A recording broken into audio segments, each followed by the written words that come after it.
Hi friends, ఇదైతే మా mini garden. Already ఒక వీడియోలో చెప్పాను కదా, లోపల ఒక గార్డెన్. ఇది బయట గార్డెన్. ఇదైతే వైట్ ఫ్లవర్స్ చెట్టు. ఇది ఉమ్మెత్త చెట్టు, కొంచెం పెరిగింది. ఇది గోరింటాకు చెట్టు, ఇది చాలా పెరిగింది. ఇది నిమ్మ చెట్టు.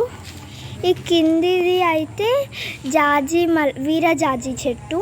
దీనికి ఫ్లవర్స్ పూయలేవు ఇంకా. ఇది కళ్యామాకు చెట్టు. ఇది అలోవెరా. ఇది సోరకాయ చెట్టు. ఇది జామకాయ చెట్టు ఫ్రెండ్స్. దీనికి ఆల్రెడీ ముందు వీడియోలో చెప్పాను కదా, దీనికి పిందెలు అయితే కాసాయి అని.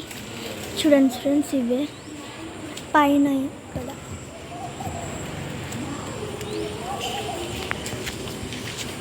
బాయ్ ఫ్రెండ్స్, ఇదే మా మినీ గార్డెన్.